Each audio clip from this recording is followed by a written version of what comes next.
Anies itu anak buah, dalam arti tertentu anak buahnya JK, macam gitulah. Tapi apakah para Madinah yang tidak maju itu rumahnya Anies? Bukan. Anies bukan orang para Madinah, sama sekali tidak punya kultur para Madinah. Dan Anies itu anak buahnya JK, macam gitulah. Karena berada di sekitar JK, dia bisa menjadi bagian dari pemerintahan Jokowi, tapi kemudian dipecat. Anies sangat sakit hati. Mas Anies mau minta rekom kan nggak dikasih, akhirnya mau bikin partai katanya terakhir tuh bang. Ya kita sarankan janganlah. Kenapa bang? Ya biayanya mahal. Iya. Ya kan, satu. Kedua, apa Anies punya uang sekitar 2 triliun lebih. Kan banyak umat mendukung Mas Anies. Udahlah. Kalau dia maju sebagai cagup atau capres, itu banyak yang nyumbang. Partai ini kan lihat yang lain P3 aja nyungsep.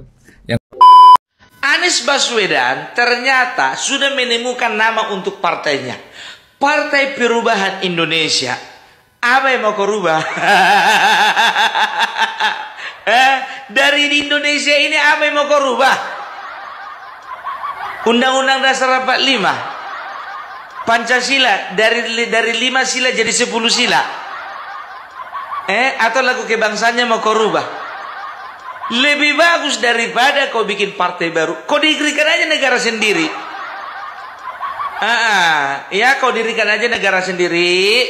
Setelah itu kau sendiri presidennya. Kau carilah orang yang mau melantikmu, sukamu situ.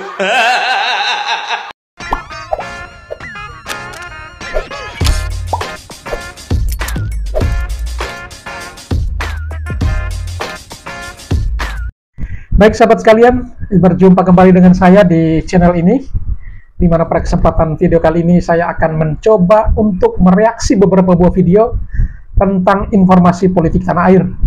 Dan untuk kali ini saya akan mereaksi beberapa buah video terkait dengan Anies Rashid Baswedan. Seperti kita ketahui bahwa Anies Rashid Baswedan sudah jelas tidak lagi maju di Pilgub Jakarta. Namun informasi terakhir, beliau memutuskan untuk membuat sebuah partai baru, dan partai itu disinyalir atau diduga kuat bernama Partai Perubahan. Namun pada kesempatan kali ini saya tidak akan mereaksi bagaimana proses pembuatan partai oleh Anies Baswedan tersebut, tetapi justru ada beberapa statement dari para tokoh. Salah satunya adalah Muhammad Sobari yang adalah tokoh budayawan dari Jawa, memberikan pandangan tentang Anies Rashid Baswedan ini. Dan cukup mengejutkan, statement beliau adalah bahwa Anies Rashid Baswedan itu sesungguhnya adalah anak buah dari Muhammad Yusuf Kalla atau JK. Nah, tentu ini mengundang pro kontra di tengah masyarakat. Apa benar Anies itu adalah anak buah dari Yusuf Kalla? Tetapi jika ditelisik dan juga didengar apa yang disampaikan atau dijelaskan oleh Muhammad Sobari, bisa jadi iya. Dan di video lainnya kita akan mendengarkan bagaimana statement yang disampaikan oleh Bung Zulfan Lindan, bahwa yang mengharapkan sebaiknya Anies tidak buat partai, karena buat partai itu mahal katanya. Ya kurang lebih harus punya modal atau punya uang 1-2 triliun untuk bisa memiliki partai tersebut. Sehingga menurutnya ya sebaiknya Anies tidak usah berjuang untuk membuat partai karena biaya cukup mahal. Hal ini didasari karena pertimbangan mereka, statement mereka ini sampai dikeluarkan karena mereka mempertimbangkan bahwa sesungguhnya Anies tidak cukup memiliki uang sebanyak itu. Tetapi kalau banyak orang yang mendukung Anies, tentunya juga ini bisa, ya partai itu bisa berdiri. Sehingga statement-statement mereka ini tentunya perlu pembuktian dari seorang Anies Baswedan, bahwa sekalipun Anda atau kalian semua meragukan kemampuan finansial saya untuk membangun partai, tetapi dengan semangat yang gigih, saya akan buktikan itu. Dan kita akan nantikan Partai Perubahan akan ya berlaga juga di pilkada atau pilpres, pemilu, dan seterusnya. Baik, untuk tidak memperpanjang kata, mari kita ikuti beberapa video terkait dengan pernyataan beberapa tokoh menyangkut Anies Baswedan, mulai dari disinyalir sebagai anak buah Yusuf Kalla hingga niat Anies untuk membuat sebuah partai baru yang diragukan bakal terjadi karena biaya terlampau mahal. Baik, kita langsung saja ke videonya biar tidak gagal paham. Anies itu anak buah dalam arti tertentu, anak buahnya JK macam gitulah. Tapi apakah para Madinah yang tidak maju itu rumahnya Anies? Bukan. Anies bukan orang para Madinah, sama sekali tidak punya kultur para Madinah. Ganti sakit hati itu Anies, sakit hati. Anies sangat sakit hati. Anies itu tidak menggebrak. Anies itu tipologinya datar saja. Dan dia mengatakan ingin menjadi tokoh perubahan. Ya nanti dulu. Muhammad Sobari ini meragukan ya kalau Anies itu bisa menjadi tokoh perubahan, karena menurutnya Anies yang gebrakannya tidak ada, datar saja. Itu statement dari Muhammad Sobari ini. Entah apa yang ada di pikirannya sehingga ia mengeluarkan statement bahwa Anies itu bawaannya datar saja begitu, sehingga ia sangat meragukan kalau sampai Anies itu bisa menjadi seorang tokoh atau tokoh perubahan itu sendiri ya. Bagi orang antropologi seperti saya, jangan ditipu. Saya mengerti. Ini calon pemimpin yang tidak jelas urusan mau kemana, Bung. Jangan menipu orang-orang yang mengerti tentang perubahan. Anies tidak bisa menggebrak, Bung. Anies tidak bisa punya satu strong point, menggenggam tangan seperti saya ini. Ingin mengajukan hak interpelasi mengenai ini, perkara ini apa, mengenai apa, nggak boleh bertanya. Orang-orang dikumpulin di rumahnya. Itu Bung, itu ironi besar. Jadi kalau Anies hilang dalam politik, bagi saya tidak ada masalah. Bagi saya tidak ada yang ditangis. Kamu paham, anak kamu paham. Kocak ini statement dari Bung Muhammad Sobari ini ya.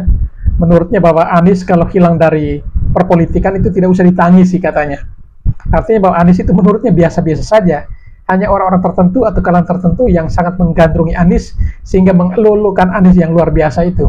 Tapi menurut budayawan ini ya, dia katakan bahwa untuk saya seorang antropolog itu susah untuk ditipu terkait dengan perubahan itu sendiri. Jadi menurutnya ya, analisanya, kesimpulan terakhir tadi bahwa Anies itu tidak bisa disebut sebagai bapak perubahan karena tidak strong, poinnya tidak ada ya, yang dikatakan tadi. Anies tidak memiliki apa-apa. Dan pada akhirnya dia katakan bahwa perubahan itu hanyalah sebuah angan-angan, mimpi. Sehingga Anies itu hanya menjual gagasan tentang perubahan, tetapi sesungguhnya dia tidak memiliki kemampuan untuk bisa mencapai itu semua. Anies itu anak buahnya JK macam gitulah. Karena berada di sekitar JK, dia bisa menjadi bagian dari pemerintahan Jokowi, tapi kemudian dipecat. Anies sangat sakit hati. Di pengalaman saya menjadi atasan dia dan dia menjadi bawahan saya, dari karakter dia mengatakan sesuatu, termasuk ambisi besarnya. Catatan saya ketika hak interpelasi atau hak rakyat untuk bertanya, itu tidak boleh bertanya. Itu Bung, itu ironi besar bagi orang seperti saya. Tapi mengomongkan perubahan, ya perubahan mau kemana, Bung? Jangan menipu orang-orang yang mengerti tentang perubahan. Wih, keras juga ini ya Muhammad Sobari ini. Jangan menipu orang-orang yang paham tentang perubahan. Jadi menurutnya perubahan yang digagas Anies itu hanyalah sebuah mimpi dan ya hanya untuk sebagai gagasan untuk dijual dan juga untuk menipu orang ya. Menurut Muhammad Sobari itu kurang lebih demikian ya. Kalau Anies itu ingin menjadi kepala, apalagi menjadi pemimpin levelnya tinggi, Anies itu tidak menggebrak. Anies itu tipologinya datar saja. Datar aja. Diserang aja dia cuma seringas-seringis. Tidak pernah ketika diserang itu, kau salah mengatakan aku tentang aku begini-begini. Tidak pernah ada. Dia nyeringas-nyeringis dan ingin menunjukkan jiwa besar. Oh, tidak berhasil. Tidak berhasil. Bung, saya menilai pembicaraan itu harus didasarkan pada apa yang objektif. Pembicaraan itu harus terdiri dari paparan-paparan akademik, objektivitas, tapi di atas objektivitas itu kita tidak pernah hanya berdiri pada objektivitas. At the end kita harus membuat satu penilaian. Anies kalau menjadi pemimpin, ya pemimpinnya datar, senyum, ya senyum, kiri kanan senyum, kiri kanan senyum. Dia tidak punya watak menggebrak. Dan dia mengatakan ingin menjadi tokoh perubahan. Ya nanti dulu. Nanti dulu. Bagi orang antropologi seperti saya, jangan ditipu. Saya mengerti. Perubahan itu adalah kodrat alam. Malam ini begini, malam besok tidak begini, itu sudah otomatis perubahan. Anies harus punya titik fokus. Perubahanmu dalam politik Indonesia itu apa? Katakan. Dia tidak pernah mengatakan. Karena dia nggak bisa mau mengatakan apa. Politik Indonesia ini yang belak-belakan seperti ini, relasi-relasi antar partai yang begini, yang terang benderang seperti ini, mesti ada perubahan. Ya perubahannya itu apa? Fokusmu itu di mana? Ada titik fokus. Wah, kasihan Pak Anies ya. Boleh menggebu-gebu tentang perubahan, justru ya sepertinya diremehkan oleh orang tua ini ya. Muhammad Sobari, seorang budayawan yang sangat meragukan tentang perubahan yang digagas Anies tersebut. Ya, sampai ada statementnya bahwa jangan menipu orang yang paham tentang perubahan. Berarti ya itu hanya sebuah gagasan kayaknya. Untuk menyatakan ini saja dia tidak bisa menyatakan. Tidak bisa menyatakan. Lalu selalu ingin membawa perubahan. Oh ya perubahan. Pak Anies ingin meninggalkan kondisi ini. Tapi mau menuju kemana? Mau menuju kemana? Tidak jelas. Dia tidak punya titik fokus. Ya mari kita bicara tentang HMI. Ada Cak Nur. Cak Nur punya moralitas yang sangat kuat. Punyakah Anies hal-hal seperti yang dimiliki oleh Cak Nur? Pernahkah Anies itu tampil dalam kepemimpinan pemikiran, kepemimpinan dalam berpikir, melebihi Cak Nur atau bahkan mendekati Cak Nur aja nggak usah melebihi? Pernahkah punya hal-hal semacam itu? Nilai-nilai dasar perjuangan. Kapan Anies ngomong tentang perjuangan? Kapan Anies ngomong tentang nilai-nilai dasar kepemimpinan? Bahwa pemimpin Indonesia mesti ini, mesti ini. Inilah perubahan. Kapan dia ngomong seperti itu? Anies ngomong tidak pernah ada, ya? Datar. Dikata-katain dia apa? Semua yang mengatain itu tidak ditanggapi. Apa sebabnya tidak ditanggapi? Apakah dia tidak mampu menanggapi? Apakah dia orang yang kesabarannya luar biasa, tidak punya batas? Ya kita tidak jelas. Ini calon pemimpin yang tidak jelas urusannya. Bagaimana mau melawan? Waduh, kasihan ya. Kok bisa ya Pak Anies dibilang calon pemimpin yang tidak jelas ini? Siapa orang tua ini yang sampai berani-beraninya kata-katain Anies ini ya? Orang-orang yang mestinya diberi jawaban. Kau jangan ngomong begitu. Aku ini begini, aku ini begini, aku ini begini. Inilah orang yang membawakan perubahan.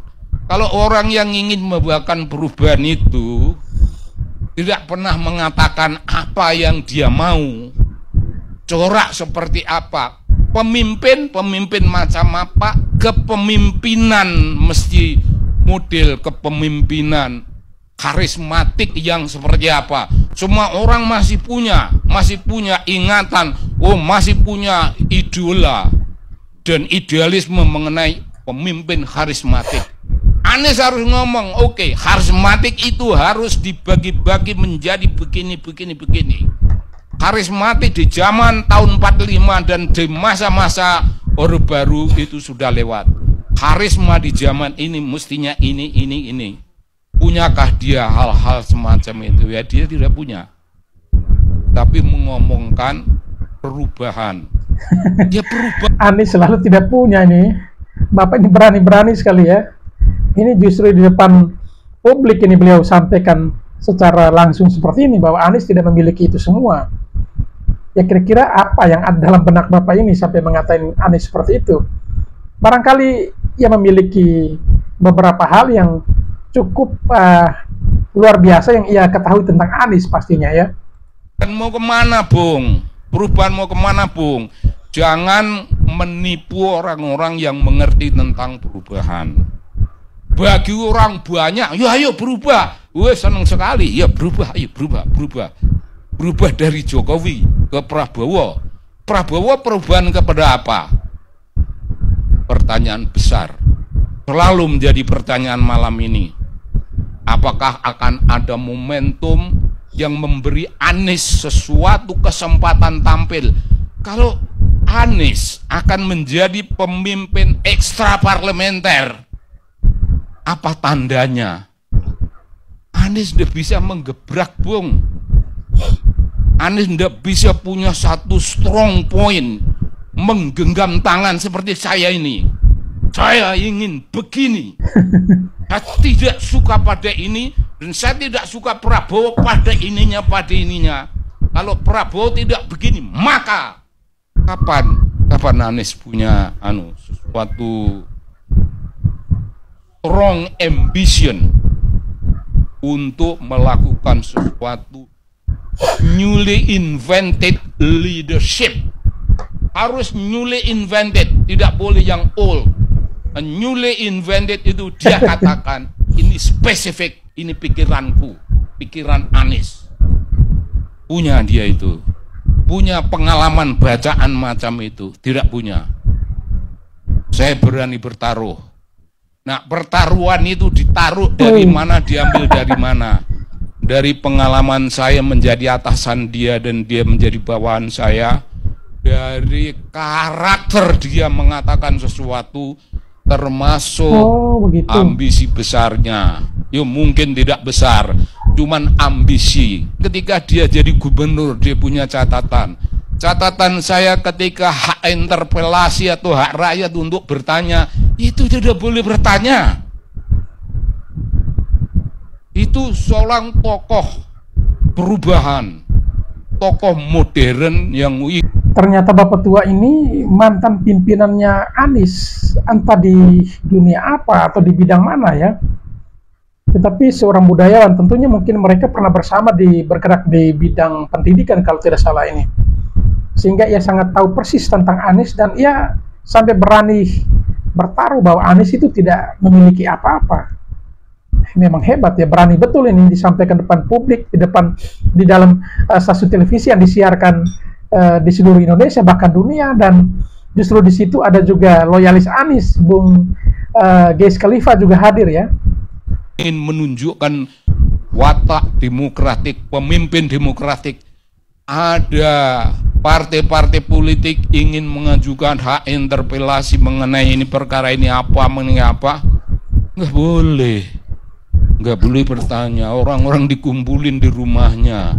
Itu Bung, itu ironi besar bagi orang seperti saya yang punya catatan tidak dengan tangan.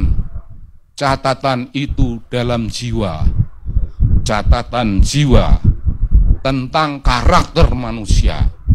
Jadi saya agak belajarlah sedikitlah karakter manusia. Karena antropologi yang saya pelajari itu juga mengajarkan tentang karakter, tentang leadership, tentang karisma, dan tentang hal-hal di sekitar urusan-urusan kepemimpinan yang ada dalam benak saya. Anies tidak ada.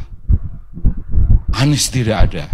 Tidak menjadi bagian dari idealisme barang yang ideal dalam kepemimpinan.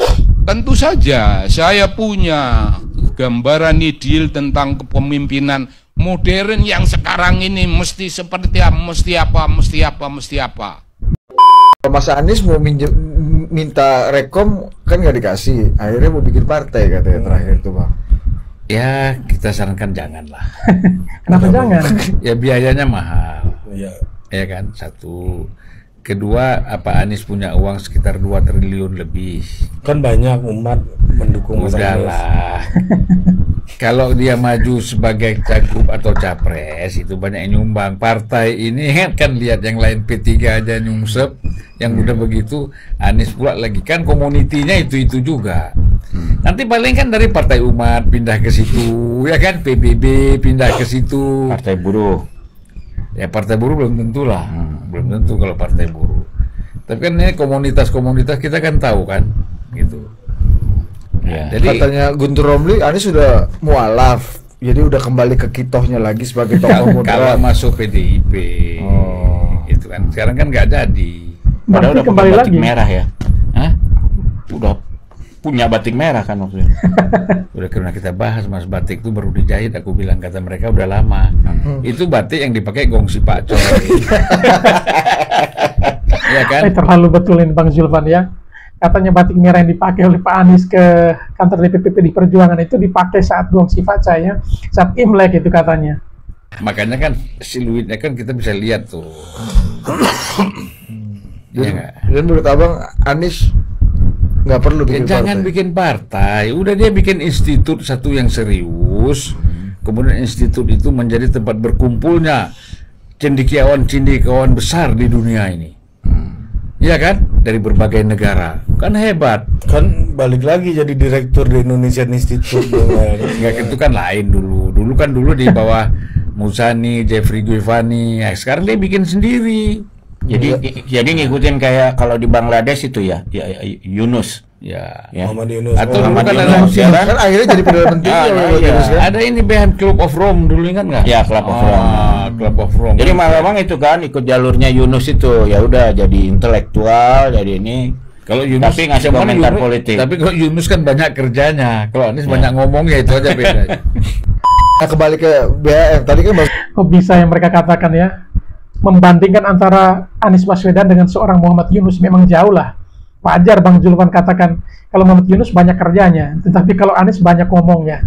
Gue bilang Anies nggak mungkin lah bikin partai, nggak punya duit ya, energinya nggak sebesar itu untuk bikin partai, nggak mungkin gitu lah sampai 2 triliun segala macam. Kalau BAM melihatnya gimana?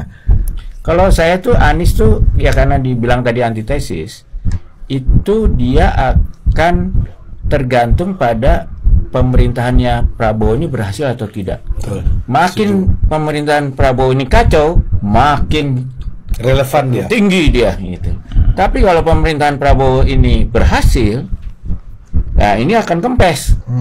Nah, apalagi kalau Prabowo tuh kan punya keahlian satu, dia bisa orang yang dia culik aja bisa jadi pendukung dia kan.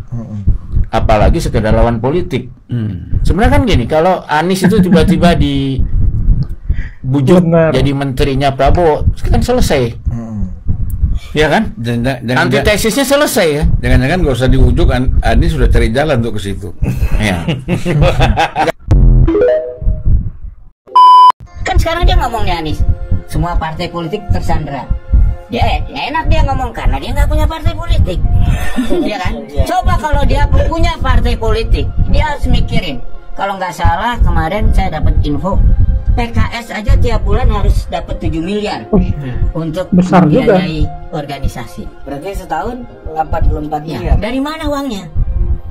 Ya kan? Kalau PKS ada anggota DPR, DPRD ya kan? Ya tapi DPRD kalau di sumbang-sumbang nggak sampai lah 7 miliar tiap bulan saya rasa. Sampai juga uang perjalanan, uang ini, uang itu mas, dengan dari gaji aja nggak sampai. Ya. Zulfan kan sendiri dia. Iya. Tapi maksud saya bayangin kalau Tas dulu. jadi sekarang itu sekjen itu kerjaannya kan harus berhubungan dengan oligarki. Sehingga kita lihat kan banyak yang masuk penjara itu sekjen.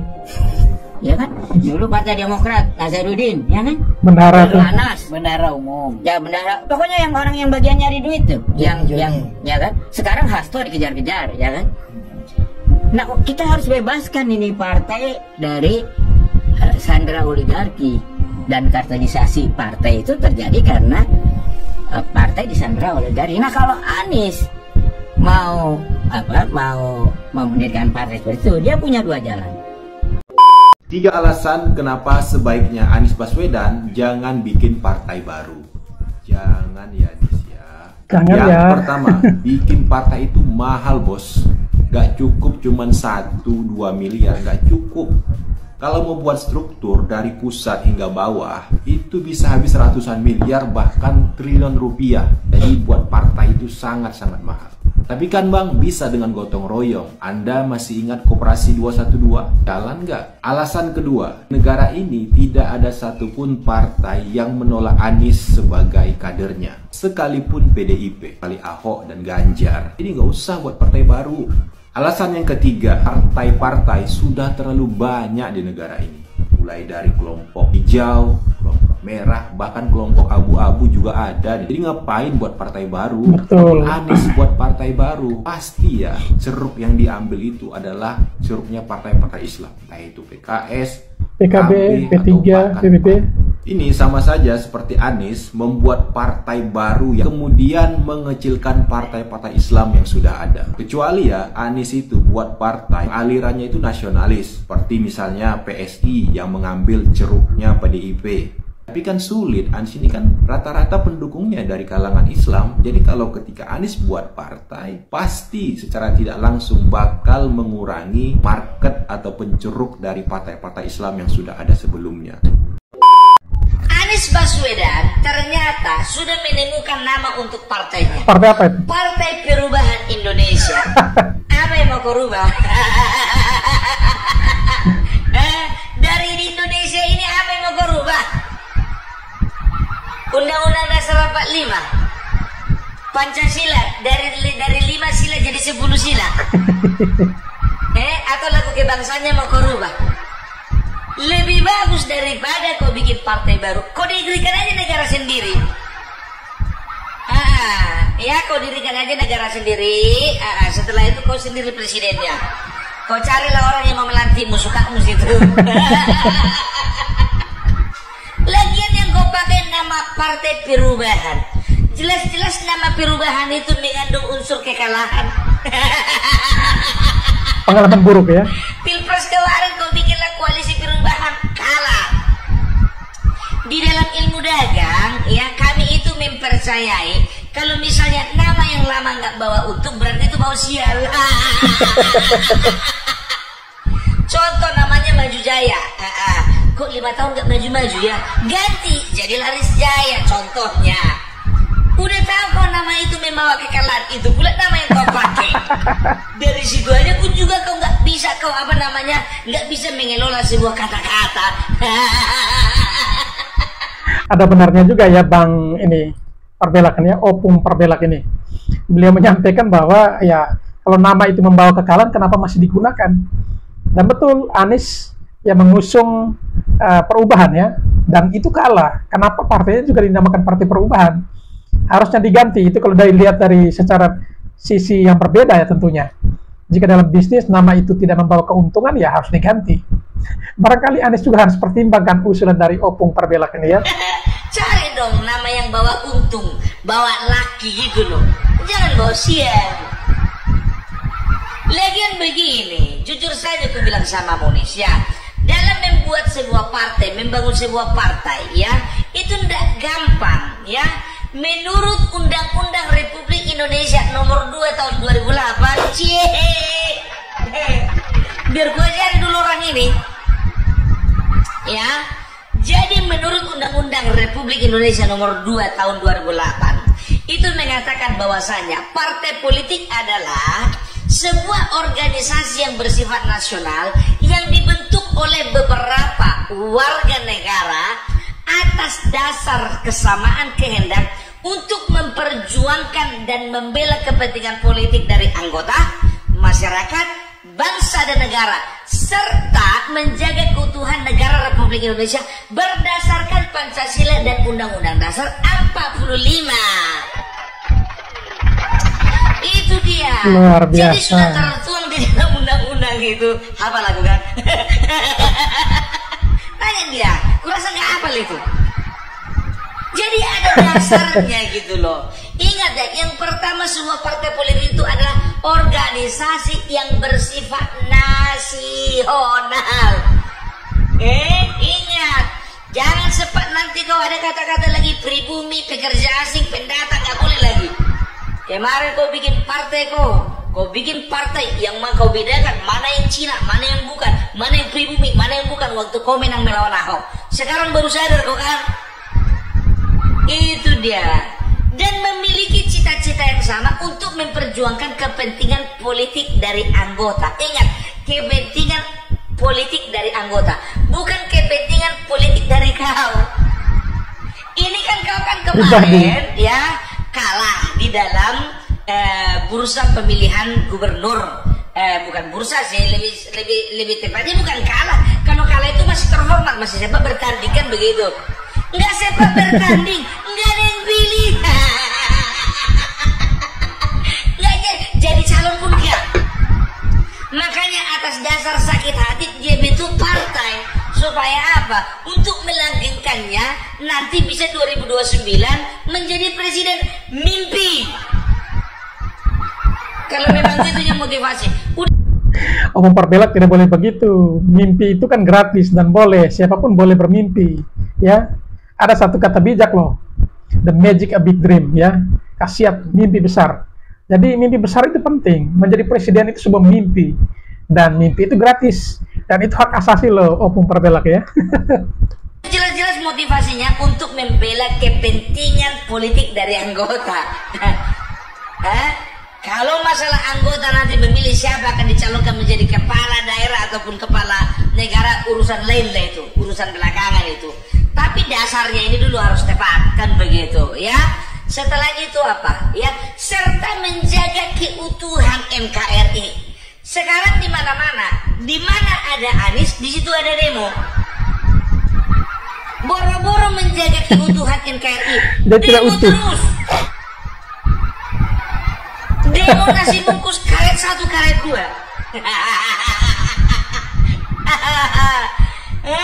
Itu dia.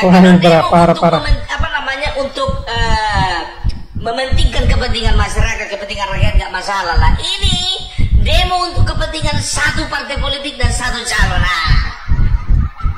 Ya, udah jelas-jelas tadi kan, serta menjaga keutuhan NKRI. Nah, ini jadi menurut Om Perbelak ini, di mana ada Anies di situ ada demo.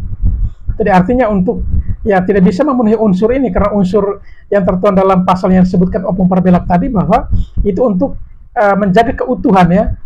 Tetapi justru menurut Om Perbelak ini ya Anies gagal untuk menjaga keutuhan itu.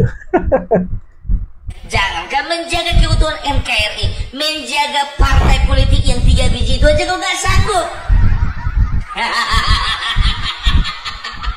Menjaga kepercayaan PKS pun kau nggak sanggup.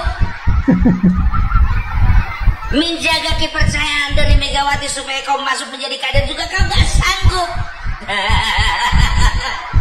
Alah, maunya ya kemarin apalagi kau berpidato bahwasanya partai politik sekarang sudah tersandra. Enak kali kau tersandra. Kalau tersandra itu nggak dapat kursi menteri itu baru tersandra. Ya, artinya itu mereka itu menyandrakan diri, itu yang betul. Tenang-tenang aja lah kau di situ ngelihat kawan-kawanmu yang kemarin itu dapat kursi menteri. Nasdem 3, PKS 3, PKB 3. Hancur hatiku yang mengenang di kau. Itulah, ya kan? Sekarang jangan pernah salahkan partai. Karena apa? Partai itu hanya berbicara untuk kemajuan partai, bukan kemajuan Anies. Kalau kau mau maju, pikirkan caramu sendiri. Gitu, salah satunya bikin partai. Oke, kita kasih aplaus saja. Sekarang begini, di dalam membentuk sebuah partai, belajar dulu kita. Gak apa-apa lah, gua ajarin dulu sikit-sikit ya kan. Biar nggak lari arah dia.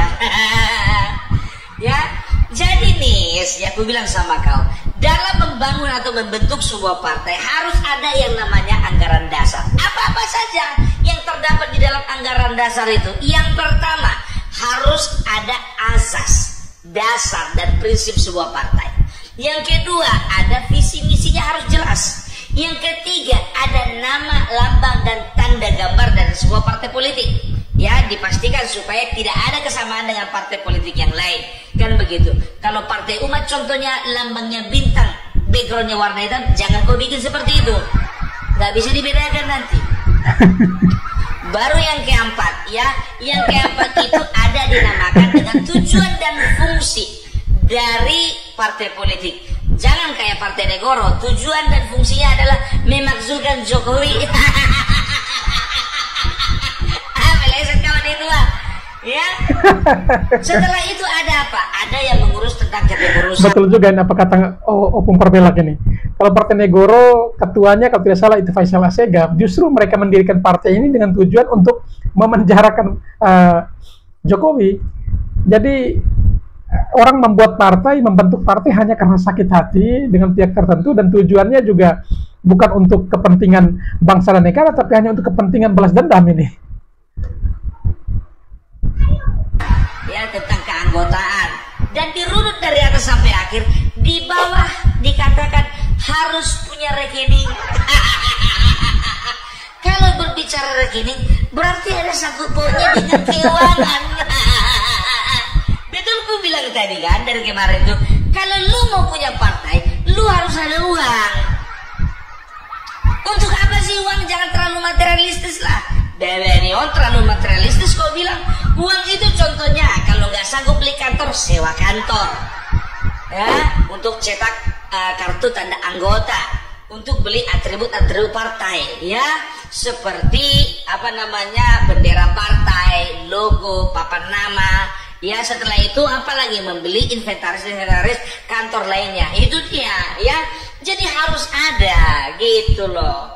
Ya, selanjutnya apa? Setelah terbentuk ada anggaran dasarnya, lalu ya didaftarkanlah itu di Kemenkumham, ya. Dan tahu nggak kau, ya ada beberapa syarat yang harus dipenuhi ketika kita akan melakukan pendaftaran sebuah partai politik di Kemenkumham. Yang pertama, ya harus ada anggaran dasarnya, harus ada visi misinya. Baru yang ketiga ini, ya ada berikutnya itu. Ini yang agak rumit ini biar tahu kalian, ya. Ini ada istilahnya namanya 60-50-25. Apa itu? 60-50-25. Di seluruh Indonesia ini kan total kan sekarang ada 38 provinsi, ya. 38 provinsi. Harus ada, ya, pimpinan, harus ada pimpinan atau pengurus daerah atau pengurus wilayah namanya. Itu ada di sekitar 60% dari jumlah seluruh provinsi di Indonesia. Kalau 60% dikalikan 38, berarti kira-kira harus ada 23 atau 24 provinsi, ya. Harus ada 24 DPD atau DPW, ya. Itu yang pertama. Setelah itu apa? Nah, dari provinsi-provinsi yang sudah ada kepengurusan tadi, harus ada 50%, ya, kabupaten kota yang ada kepengurusannya atau yang ada DPC-nya. Ya, gitu dia. Ya, jadi dari katakanlah dari 24 provinsi ini, katakanlah masing-masing provinsi misalnya kita samaratakan satu provinsi itu ada 30 kabupaten dan kota. Harus ada 50% dari seluruh kabupaten kota itu yang ada DPC-nya. Jadi kalau ada 30 kabupaten kota, berarti harus ada 15 kabupaten kota yang memiliki DPC. Gitu dia. Nah, terakhir itu ada 25. Ingat 60, 50, 25. Nah, terakhir itu 25. Apa itu 25? 25 itu adalah dari kabupaten kota, dari 15 kabupaten kota tadi yang sudah ada pengurusannya, harus ada dewan pimpinan ranting, ya, sekitar 25% dari jumlah kabupaten kota yang ada kepengurusan tadi. Jadi kalau misalnya 50% tadi. Katakan tadi 15 ya. Ada 15 kabupaten kota, ya. 25% dari 15 tadi itu harus ada DPC-nya. Berapa itu? Katakanlah misalnya ada sekitar 3 atau 4, ya. Ada 3 atau 4 kabupaten yang memiliki Dewan Pimpinan Ranting seperti itu. Pengurus ranting. Nah, kalau kita perhatikan dari atas sampai bawah, syarat-syarat yang dipenuhi ketika kita mendaftar Kemenkumham, ternyata paling bawah juga isinya sama dengan anggaran dasar tadi. Harus memiliki rekening. Dipastikan partai itu punya uang. Uang lagi. Ya itulah dia. Baik ya, Opung Parbelak ini bagus nih. Beliau juga menjelaskan terkait dengan ketentuan itu perundang-undangan untuk membentuk partai, yaitu ternyata ada angka 60, 50, dan 25. Ini memang bagus juga untuk diedukasi ya. Ternyata ada persyaratan 60% itu ada DPD-nya, berarti minimal 60% dari 38 provinsi misalnya. Lalu ada lagi 50% itu DPC dan 25% itu pengurus ranting. Nah, kalau dilihat begitu berarti memang bukan tidak mungkin 1-2 triliun seperti yang digambarkan sebelumnya harus dimiliki oleh Anies untuk bisa membentuk partai ini. Ya, mudah-mudahan bisa lolos lah ya. Setelah ada anggaran dasar, ya, setelah itu dimasukkan atau didaftarkan ke Kemenkumham, ya, setelah itu Kemenkumham kapan keluar SK-nya? 15 hari setelah verifikasi, bukan setelah pendaftaran. Jadi panjang itu, verifikasi membutuhkan waktu sekitar 3 bulan lebih. Itu masih sampai di tahap mendapatkan SK Kemenkumham. Nah, ada lagi peraturan ya untuk mendaftarkan sebagai peserta pemilu. Ada lagi, iya harus. Ya, harus. Tujuannya apa? Supaya diverifikasi. Nah, untuk di pemilu ini lebih berat. Kalau tadi cukup 60% dari seluruh provinsi yang ada ya untuk kepengurusannya. Kalau di KPU harus ada 75%. Sanggup kau? Kalau tadi masih ada sekitar 24 provinsi naik yang ya, harus naik dikuasai. lagi. Nah, di ini harus ada sekitar 30. 29 atau 30 lebih berat kan? Harus ada 30 DPD atau DPW. Gitu, nggak gampang. Itu dia ya.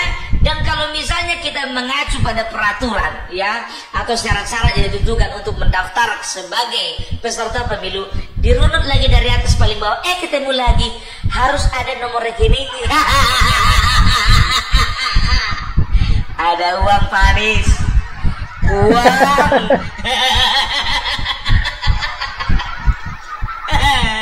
Setelah itu ya, lagi-lagi setelah uang, mereka ya, mendaftarkan syarat-syarat terpenuhi, didaftarkanlah kepada KPU dan ada 3 verifikasi. Yang pertama verifikasi administratif, yang kedua verifikasi kepengurusan, baru yang ketiga ya verifikasi itu diloloskan atau tidak oleh KPU ya.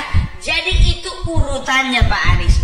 Nggak gampang, tidak segampang membalikkan telapak tangan, dan tidak segampang merangkai kata-kata, dan tidak segampang memberikan nilai 11 dari 100.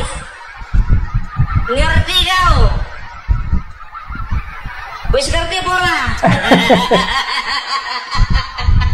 Dikira gampang-gampang bikin partai itu, rumit bro. Jadi gitu dia. Coba dulu pastikan dulu ya, memang betul. Ya, kalau untuk syarat awal gampang. Apa itu? Membuat sebuah partai harus ada 50 anggota. Gampang, aku pun bisa. Membentuknya itu paling sedikit harus ada 50 orang. Gampang, ya kan? Syarat paling terakhir ini yang paling susah, uang.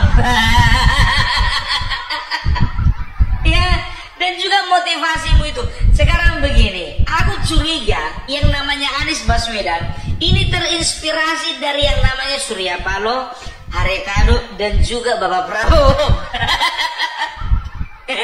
Ingat bro, lu bukan jenderal, lu juga bukan pengusaha. Lu itu kalau ada orang mau mendanai cuma dimanfaatkan, diperalat. Perhatikan aja lah, ya kan? Bapak Prabowo dia seorang jenderal pengusaha, cocok buka partai. Haritanu pure pengusaha, cocok buka partai. Ya, baru siapa lagi? Surya Paloh, dia juga pure pengusaha, dia juga buka partai. Jadi unsur paling penting biar tahu kau harus punya uang. Nih lihat tadi itu tiga-tiganya punya uang semuanya kan. Prabowo punya uang, Haritanu punya uang, Surya Paloh punya uang. Jangan kau berakhir seperti Partai Umat, nggak punya uang. Akhirnya apa? No comment, no comment. Bukan kita bukannya menjengkali, kita bukannya bukan menuding atau kita bukannya merendahkan, bukan. Tapi ini realistis bro, ya. Yang namanya bikin partai itu harus ada uang. Oh bisa dong, ada juga jenderal bikin partai, ya kan nggak maju, ya nggak lolos. Dan juga banyak yang hengkang dari partai awal. Contohnya Partai Hanura memang didirikan oleh seorang jenderal yang bernama Wiranto, tapi karena dia kurang greget, karena bukan pengusaha, akhirnya apa? Dia tidak bisa menjaga stabilitas partai. Akhirnya apa? Partai diambil alih oleh siapa itu? Usman Sabtaodang. Siapa itu? Pengusaha. Jangan bicara lah, mau berpartai kalau nggak ada uang. Bagus-bagus kita ini. Bicara anggota loh, membela kepentingan politik dari anggota, bukan anggota membela kepentingan politik ketua. Kalau kau kan salah, yang kau harapkan anggotamu membela kau. Prabowo, Haritanu, Surya Paloh, mereka itu adalah orang-orang yang membela kepentingan politik daripada anggotanya. Gitu loh, ingat ya, kepentingan politik bukan kepentingan perut. Betul sekali apa yang disampaikan oleh Opung Parpelak ini, bahwa untuk keberlanjutan dan juga untuk tetap menjaga stabilitas partai itu memang butuh uang. Itu suka tidak suka seperti itu. Dan banyak sekali orang yang bukan pengusaha ya duduk di kursi ketua tidak bertahan lama. Pasti akan diambil alih, bukan juga diambil alih, tetapi pasti akan berpindah tangan ke para pengusaha, dan itu kebanyakan seperti itu semua. Sehingga ya perlu dipikirkan juga oleh Pak Anies untuk mempertimbangkan hal ini. Jangan sampai sudah susah-susah bentuk partai, tapi pada akhirnya yang duduk dan gelanggang menguasai partai itu adalah orang-orang yang berduit atau para pengusaha. Tapi ya ketika mereka sudah berhasil, ya mereka menduduki posisi-posisi yang bagus di pemerintahan, menjadi wakil rakyat oleh karena memang mereka itu bekerja keras ya untuk terpilih ya dari dapil masing-masing. Akhirnya mereka bisa ya secara langsung dan tidak langsung berurusan dengan kepentingan perut juga, ya kepentingan kesejahteraan masyarakat juga. Itu dia. Ini ndak kau bikin partai supaya apa? Supaya banyak orang membela. Wah, kapasitas apa, kualitas apa seperti itu? Hah? Enak kali kau. Gitu. Kalau misalnya belum mampu untuk menghidupi diri sendiri, nggak usah bikin-bikin partai lah. Malu kita. Nggak cukup cuma cerdas bro. Nggak cukup cuma punya elektabilitas. Harus ada money. Ada hepeng.